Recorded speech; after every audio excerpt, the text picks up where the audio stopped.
if Nico's just Nico, is that good enough? Because we think he's going to be really good. But don't you expect him to open up at least somewhat of a pipeline or a trickle or a faucet or something of prospects out of the California area? And I've got some names that I think you need to keep an eye on that I want to get to. But Caleb, isn't that part of the allure and the sexiness of Nico's recruitment? Yeah, it's a huge part. And this isn't new. I mean, Dave, you know this and it's not just Nico, by the way. It's Brew McCoy. And Nico throwing to Brew. Could you imagine that duo? Do you remember you covered it? How much did Clausen throw into Dante Stallworth affect Tennessee recruiting in California? Huge, Huge, huge. right? Yeah, huge, huge. Yeah. Huge. Was huge. And yeah, that was a huge deal. And if I remember correctly, both were from the Northern California region too, specifically, right? Or no, Clausen's from Southern California. Yeah. Northridge is Southern, but still helped Tennessee in the California region. Um, yeah, I think Nico throwing to Brew is going to have a huge impact on Tennessee trying to recruit nationally. I think Nico being at the center of the NIL debate is going to help Tennessee because, by the way, before this gets settled out, California already had the most, I guess you could say, liberal NIL laws, and that they just let anything go in California. And so a lot of agencies and people are already ahead of the curve when NIL with high school athletes in California.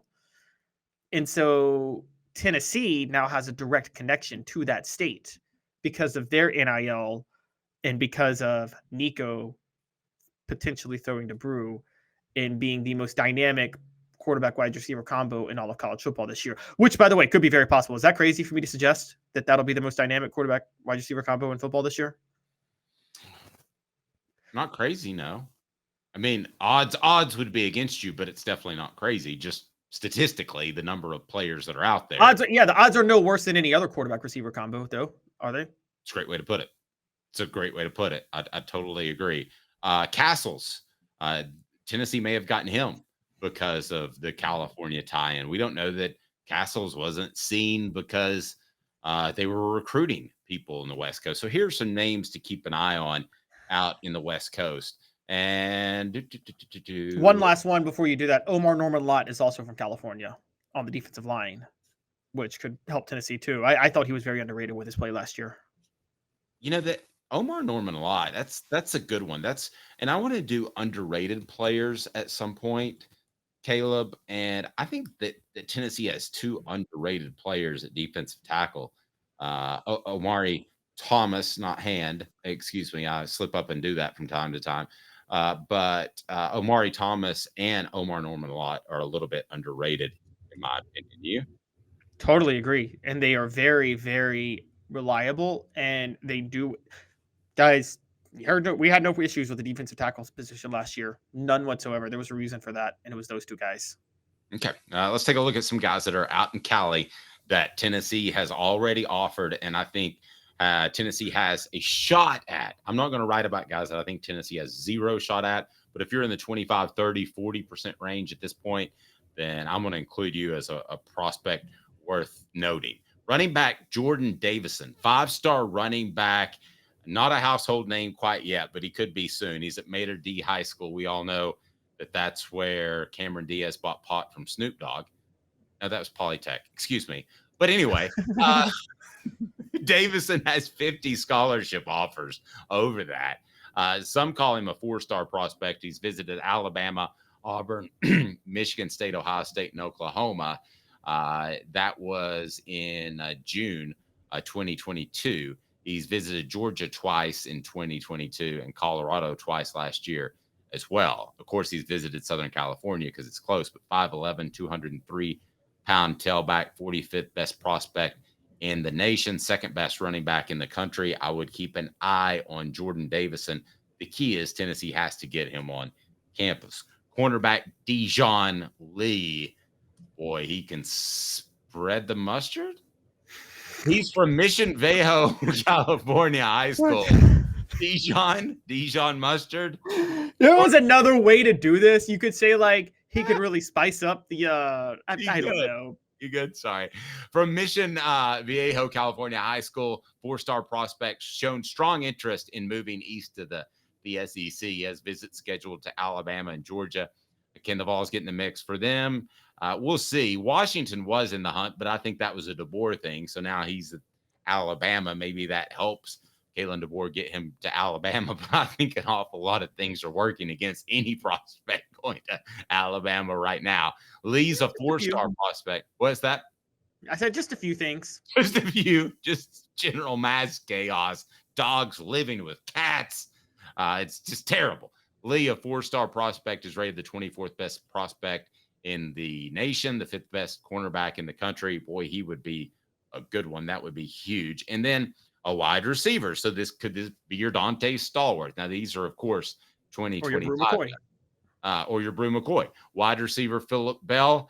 I think there's plenty of reason for him to make the trip to Tennessee, considering how Josh Heupel's offense does with receivers and the tie. Now, he's also at Mission Viejo, California high school, a 4-star prospect, rated the 110th best overall prospect in the nation, the 13th receiver in the country, and the 11th best prospect in California. So I want to see if Lee and Bell, both at Mission Viejo, will try to attend the same college, but I don't get that feel from the people I'm talking to. I feel like they'll make it their decision individually. And if they go to the same school, that will just be a coincidence.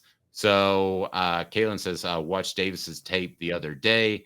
Not elite speed, but size and physicality is there. I would agree with that. But you don't have to pick up a lot of prospects from California to have a trickle, a pipeline, whatever you want to call it. But 1 or 2 a year, I think, is a reasonable goal for the Vols. What about you, Caleb? Yeah, I agree. And they were trying, when Jeremy Pruitt took over, they were actually trying to get some players from that high school, Mission Viejo High School that you named, Elijah Griffin, the son of Warren G. If you guys remember him, they were going for him pretty hard. That's definitely an area that if you can get, you're right, if you can just get 2 from there every year, and again, with NIL, that's more possible. I think with NIL, you could maybe get 3. You could maybe get 3 from there at a time, and then you could start.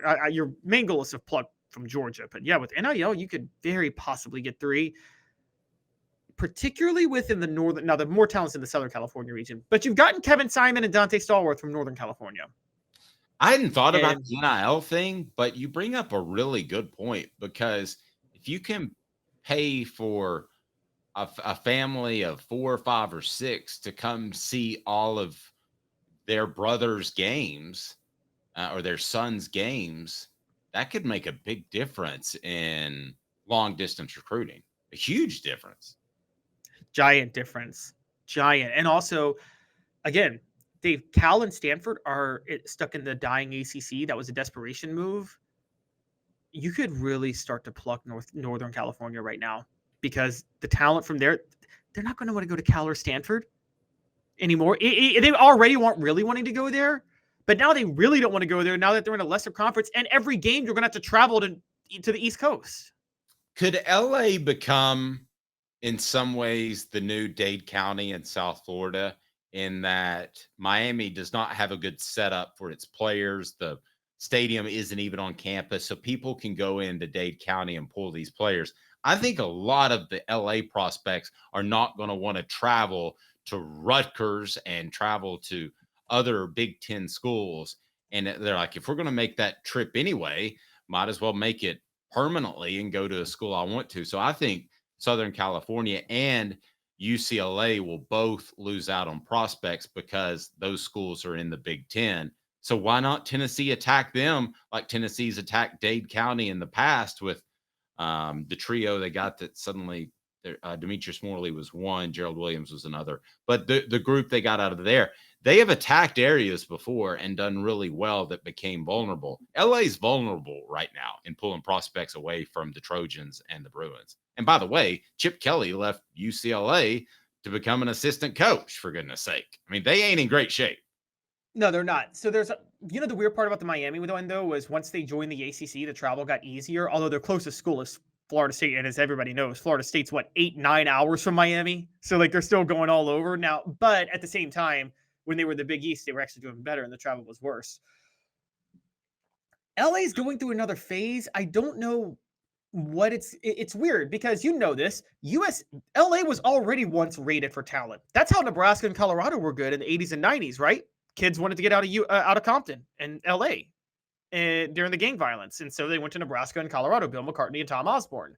Then Pete Carroll came, kept all the guys back in the region. I don't understand what has been happening with USC over the past 10 to 12 years. Now, you have a point. There's going to be so much more travel now because their only local school is UCLA. Then they're going to have to go to Oregon and Washington. So I think they're already getting rated. I just think you're right. They might get more rated now, which is a weird thing to see.